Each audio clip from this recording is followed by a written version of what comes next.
Brothers and the occasional sister, I hope this one finds you well. It's 1 kilometre around the whole periphery of the paddock, and I've just done 3 laps, so it's 3k pushing the lawnmower. And as you can see, there is rain cloud behind where you go, Pope. I've got my dogs trying to jump up me. There is going to be more rain coming, as much as maybe 50 mil. So I've got to keep that grass down because this time of year it gets away on me, and it's my only strip for exercising the dogs. That's what I've just done. Today was supposed to be my rest day. I didn't much feel like doing it. I didn't feel like doing it all actually, but that's what this video is about. Doing things that you don't feel like you want to do. Dog tucker time. It's posse yum. Here you go, Pope. Good girl. Big piece for Johnny. Here you go, boy. In your box. Pace, get in your box. Good dog. Eat up. Right. I want to take you guys into a place where I find immense peace. Some brothers find peace going into a church. Other brothers find peace going into the arms of their woman, or their man for that matter. Some brothers find peace going into the mountains hunting. Some brothers find peace going at their kayak fishing. This is where I find my peace. Well, I get peace in some of those other places too. Black Betty. And it's a good office. Good office to have a yarn. The lighting system is pretty crap in here. It's one thing they were a bit frugal on. I mean, look at this. It's about the same size as the little light that my Nana's Morris Minor used to have. Right, let's kick this one in the guts. If we always did what we felt like doing, our lives would pretty quickly turn to shit. Let me give you a case scenario. You come home 3 hours early from work. You're married to a lovely wife that you're very, very content with, and she works as well, so you're both making a good income. And the woman next door is married to a bloke that does a similar job to yours, and you know what time he finishes. He finishes at 7 at night. And you know your own wife's not going to be home for another 3 hours. And you look across, and there's the wife of the bloke next door who's absolutely a 10, sitting in the deck chair in a bikini with a sun hat. And she's had a few drinks, and she looks gorgeous. She smiles at you. You go to the fridge, and you crack open a beer. You did a few things at home. You look back out the window, and she sees you again. You smile again. She's young, you're young, hormones are running. You have another beer in the fridge and she's having a drink too. And then you just hold your beer up to her, cheers, through the fence. And she's cheers and gives you a big smile. And then she looks down, looks up and flicks her hair and looks up and looks down again. The old body language that says, come over here and spill your seed with me. And you think to yourself, well, I'm not going over there. I'm married and she's married, and that would be the wrong thing to do. I'll have another beer. You have another beer, and now you've got 3 under your belt. You've had 3 cans, and you're starting to feel real good. Had a few beers, feeling good, bit of music playing in the house, and keep on looking back over the fence, and there she is, and she's becoming more beautiful by the hour, and you are being tempted. And she holds a glass up. She says, come over and have a drink. Well, you don't even have to be asked twice, do you? I don't care how well behaved you are in your life. If you are a heterosexual, full-blooded man with testosterone, you do look at other women. Even if you love your own woman to bits, you do look at them. You're not going to act most of the time, but you're going to look. But in this case, you've had a few drinks. And what can talking to her possibly hurt? How could that do any harm? Are you rationale in your male brain? How could it do any harm just to pop over? And when your wife comes home, you can say, hey, I went over and I talked to Isabel today, and it was nice to meet her, and she was just in the deck chair there. I said g'day, had a drink, and then I carried on home to come home to the dishes so they'll be clean for when you come home. But that's not what you do, is it? You're going over, and there she is, and she's ching ching. She's had a few, you've had a few, and you're talking, and she's like just talking away, and you're looking down in the cleavage, or at least trying not to while you're making eye contact, and she's talking to you about stuff, and you're not hearing a word because your eyes are just all over her body, because that's what men do. She's trying to be nice, and you're making conversation, and you're trying to be nice. You've got one set of things going on in your brain. She's got another thing going on. But eventually, the hormones get the better of you. The beers get you better of you. And one thing leads to another. And before you know it, you're kissing some other man's wife. And from there, well, we know where it goes from there, don't we? Without me having to paint a picture. I'll leave that up to your male imagination. And after it's all gone and you've reached the height of your passion, God, you can't get away from her fast enough, and you go back to your house with an empty, hollow feeling, thinking, what the hell have I done? Am I going to tell my wife? Now, that's a case scenario for a man that doesn't have self-discipline, but how many of us really do have self-discipline? I mean, you just shut your eyes for a minute and try to think of nothing for a minute, for 1 minute, and see how undisciplined your mind is. So I'm not going to think about anything for 1 minute. Try doing that meditation. I guarantee, unless you've done a lot of meditation, you're probably going to fail. And it's the same with situations where we do what we feel we want to do at that time, but we don't think of the consequences. Now that there's just probably not a good case, because there's plenty of men out there. I've got a brother that's one. He was faithful to his wife his whole life, entire life, and he'll be faithful to his girlfriend 100%. You bet. He's not one of those guys, but there are plenty of guys out there that would have done that. And I hate to say it, but 20 years ago, I would have done it too.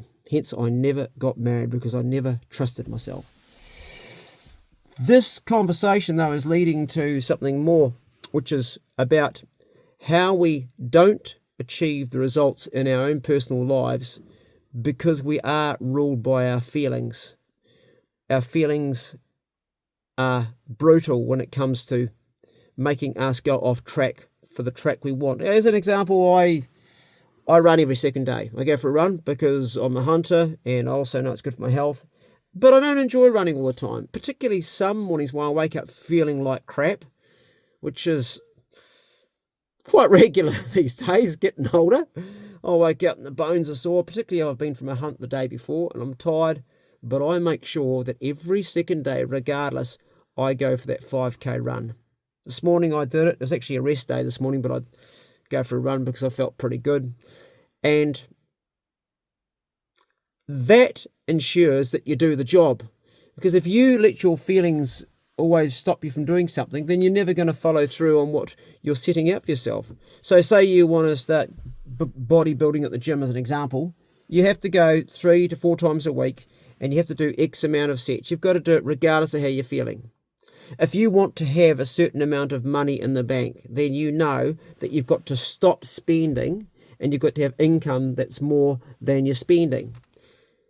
You can't just have things you want.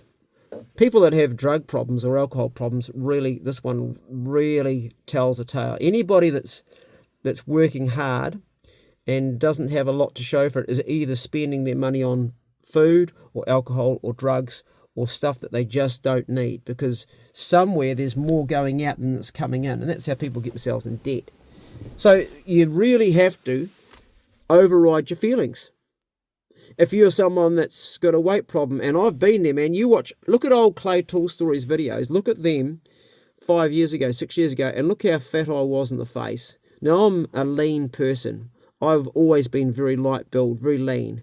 I should, in theory, be a lean-looking person, but you watch some of those old videos, and you can see how obese I actually was. I'm all puffed up in the face because I had an eating problem where I just ate all the time because I felt like it, just because I felt like it.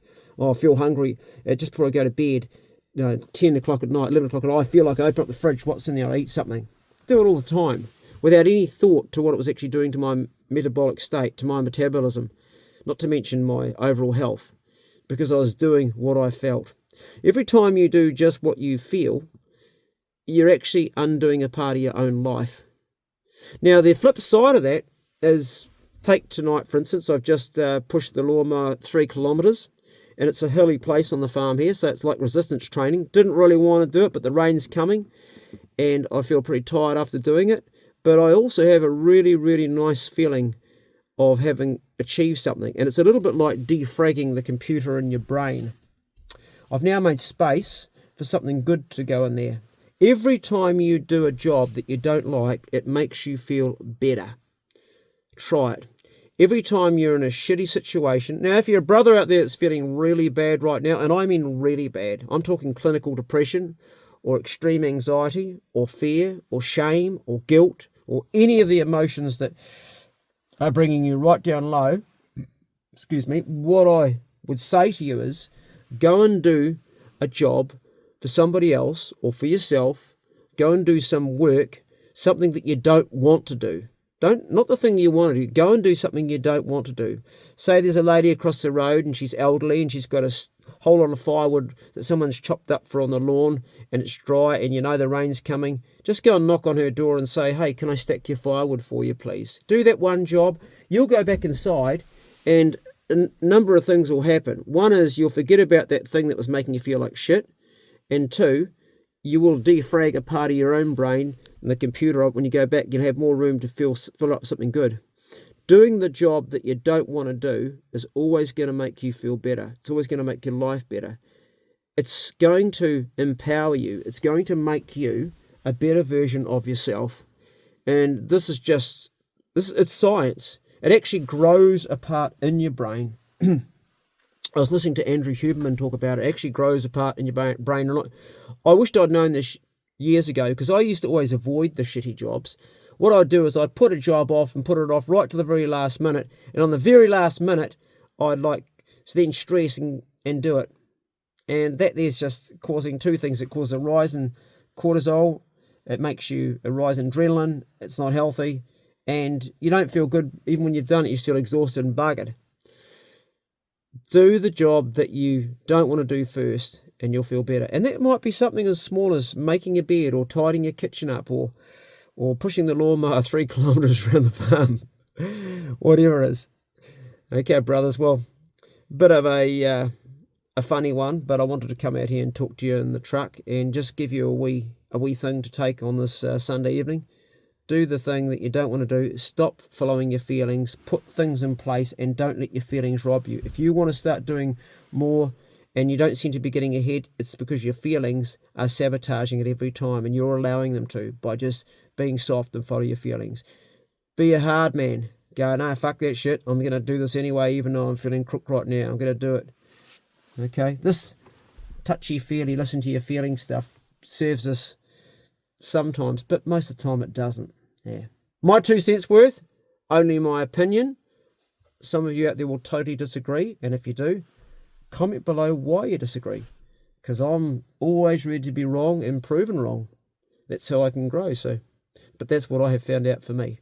Go steady, brothers, and the occasional sister. Right, Black Betty, we're going to leave you alone, honey. I would like to just turn you on and rev you up and listen to you, but that's something to look forward to for another day. See you later.